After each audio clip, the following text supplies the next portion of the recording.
Hello and welcome back to my channel. And today I would like to talk about this system that I have been playing, and I think it's good and actually great, not only for solo but even for groups. And this system is called Year Zero Mini. And before we go directly to the PDF file, I would like to show you where you can find these. So if you go to the 9littlebees.com website, you can find the system there. So there is a brief explanation about the system, and you can find some useful links too. Of course, the link to the download, you can find this on the on ttrpg, and it is free, but you can pay $2 if you wish to have some PDF versions for your mobile phone, for instance. And if I'm not wrong, the free version actually has a sample text on every page. You are able to read the pages even with this sample on this file, but yeah, if you buy, you can have this sample message removed from the file. And there are some settings as well, although these two settings are not working anymore, or not available, at least in these links, because the system itself is not so new actually. But I have found these some time ago, but I just have been playing this recently. And this is the PDF that you can buy in the website, and it's about 9 pages. And here you can find everything that you need to play the game. If you are familiar to the Year Zero engine, it's not so much complicated, but the system, the Year Zero mini version, makes the Year Zero way more simpler and faster as well. Just as an example, in Forbidden Lands, we roll several dice, and this is still the same here. We roll a lot of d6s, but in Forbidden Lands we have things like several dice colors that we need to have to identify the attribute dice and skills dice and gear dice, for instance. And in combat we have slow actions, fast actions, and several maneuvers that we can do or perform during the combat. And we do not have anything like this here. Actually, it is, as it's written here, inspired mainly on Tales from the Loop, that, if I'm not wrong, is the simpler version of the Year Zero engine in a free league game. So it's way more simpler than that. You can just grab the rules and read them by yourself. So I will not just tell you or actually read everything here. I think it's more useful if we just go directly to the character sheet, because this is the character sheet. So as you can see, it's simple. So we can just define a name here. So let's say this is John, for instance. I could say this is John, and we can say let's think if this is a fantasy setting, because Year Zero Mini can be used in any setting. So I could say that this is a orphan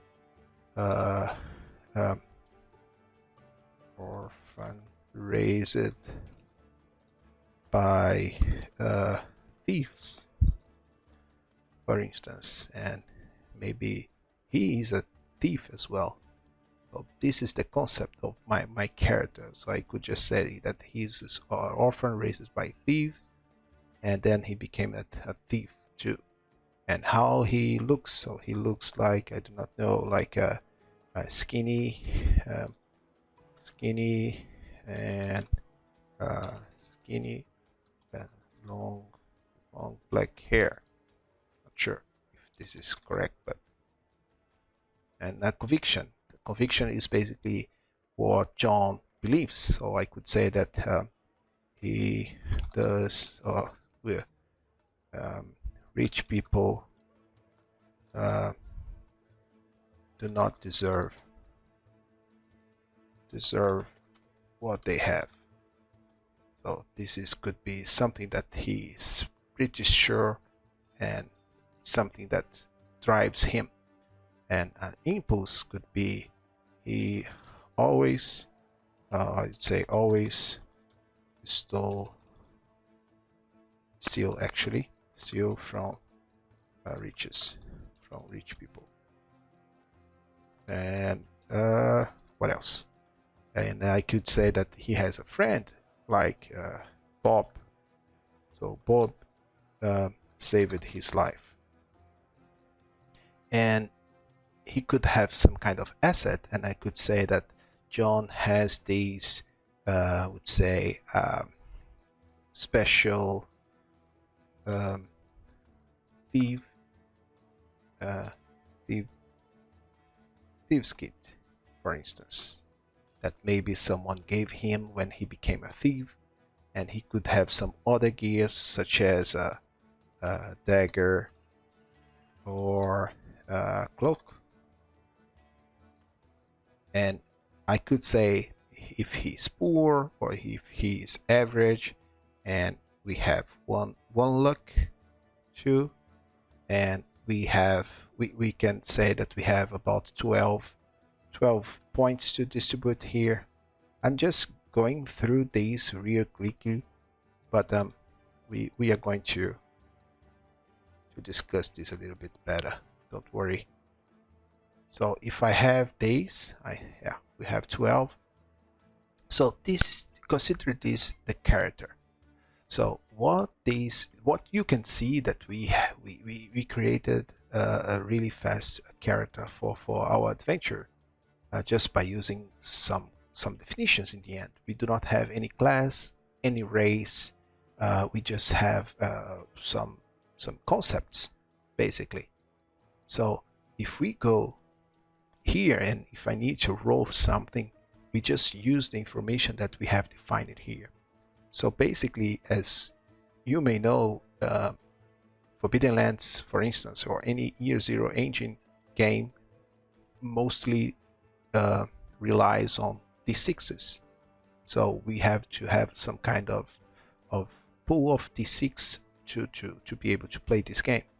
Of course, we do have newer games such as Blade Runner that use a different approach of the Year Zero engine by using step dice, but this is not the case here. We use the D6s. So if John wants to do something, we need to make sure that he fits really well in that task. So if we want, for instance, to try to have a stealth check, so John wants to move stealthily through a corridor, for instance. I would roll 4 dice for his agility, so 4 dice. Then I need to check his concept, and his concept is often raised by thieves, and we know therefore that he's a thief. So it can bring 1 dice or 2 dice. So let's say that as he's a thief, he's used to this kind of task, so let's add 2 more dice to the pool. So let's see, maybe this asset could bring something to him, but as it's just a special thieves kit, it doesn't make sense, so it does not bring any die to the pool, but the cloak would help him as well. So I will add 1 more die for because he has this cloak. And we have 76s, and we just roll it. And if we have a 6, and actually we have 1 here, it means that he succeeds in it. Great. And this is the system. So basically that. One can see that we have all the stuff here, and I can briefly explain it to you as well. Basically, if we fail in a roll, we can use these boxes here to mark one. Do not know how is it called. It's written in the rules, but let's say that I fail in a strength check. If I fail, I need to do this, and then if I fail again, I mark again, and then again and again, and once I have 5 here, I can just during the downtime period increase my strength to 3. So this is a system where your character grows if he or she fails. So this is different from most systems that I know. I know some systems that use some similar approach to this, and this is the one. This is one. So now, okay, we have failed, so I can just remove these things from here, and now I have strength of 3. Great. Another thing that I like in this system is the combat in this system, because instead of having several actions, slow action, fast action, and if you slash with a sword and the enemy decides to dodge, he or she has a -2 and so on. So it doesn't matter. Here we just need to use the dice pool to attack and defend, meaning that the GM does not roll any dice for combat. So if John is in a combat situation with his dagger, for instance, I would say, okay, John wants to attack, so he would roll the strength for a melee attack, so 3 dice, and then as he has a dagger, I could add another one for the dagger, and maybe as he is a thief, I could say, okay, it's not something that he's specialist, it's not combat, but he knows how to use his dagger as well, so 1 more die to it. And then I have a pool of 5 dice, and then just roll it, and every 6, okay, I have a 6 here and another 1 here, so meaning that I cause 2 damage. Or I could say that I cause 1 damage and maybe another benefit. So the game is open to free interpretation, and whatever fits better in your story, you just use this. So, but I know that John had 2 successes, and this is everything regarding the attack. After the attack, of course, the enemy would like to attack as well.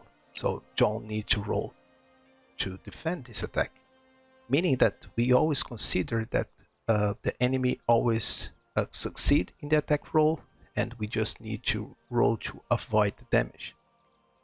Okay, so as it's a simple enemy, I would say that it causes 1 damage as well. So if I just roll with my agility to dodge or with my strength to parry, I can just avoid the whole damage. So 4, because I have 4 agility, and there is nothing else that could help me on it. So let's roll. And I do have actually 2 6s. So I avoid 1 damage, and I could have another benefit. Maybe I could say that I dodged it, and I was able to disarm my opponent. Maybe. So this is everything regarding the combat. Of course, we do have some kind of special enemies that could cause more harm to John, and in these cases I could define that, for instance, a special enemy would need to have 2 6s in order to strike him or she successfully, and this is actually written in the rules. I can just move very fast to that page and show you special traits. It's written here. So basically it says that we could have, for instance, a dragon. Let me make it bigger. And a dragon could be require 3 successes in order to be hit by my attacks, or it would be the same if I would like to avoid the damage from a dragon. I would need to roll 3 6s, 2, in order to succeed in it. So we could have this special traits mechanic in order to have more powerful enemies in our adventures. And as I'm talking about these numbers here, and this would be actually the damage as well. So a dragon would hit us by and cause 3 damages. I need to tell you as well how trauma or damage works in this game. And we have this very, I would say, neat table here. And if you have on paper, you can just use a paper clip. But as I'm on Obsidian, I'm using this square and I just move this. But basically, as you can see, we have physical damage here, and we have, I would say, mental damage. So every time that we suffer a damage, we just mark the damage that we receive. And one thing that happens is that once I have, for instance, 1 arm harm, I just have a penalty of 1 die in my rolls. If I have 2 dice. If I have 3 dice. Once I get the 4th, it means that I'm down. And when this happens, I need to mark here that I got a scar. If the same happens here, for instance, I do the same, but I get a disorder instead.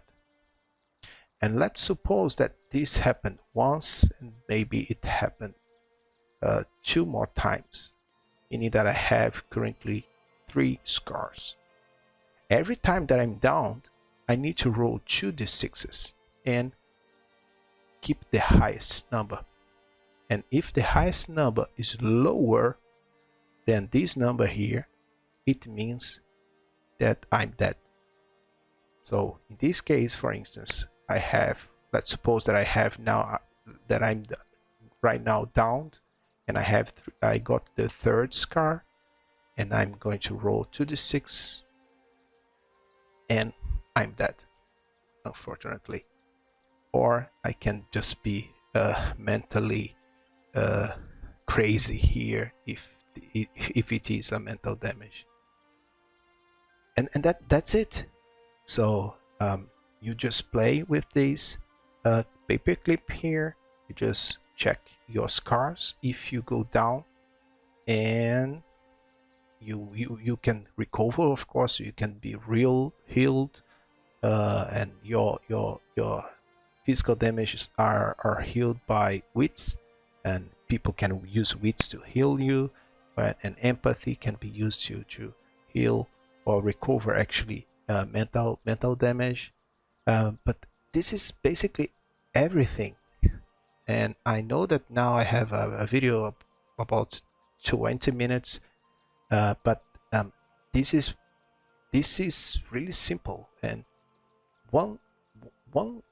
another thing actually that I like it is that, let's suppose that we do a check and we roll, let's say 4 d6s, and let's see what happens here.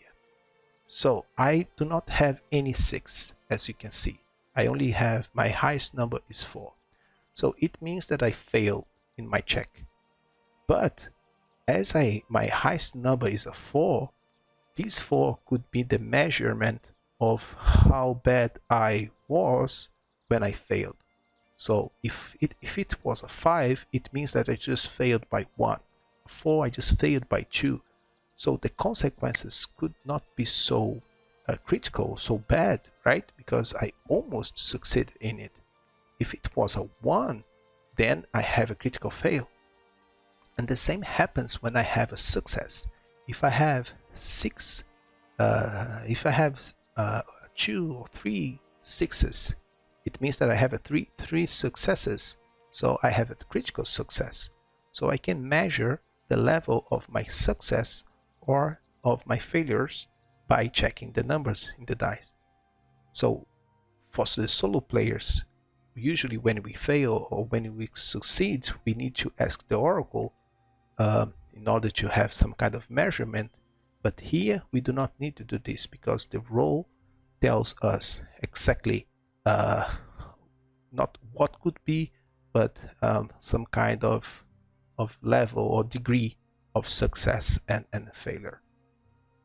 Another thing that I think that is really good in this system is another mechanic called momentum.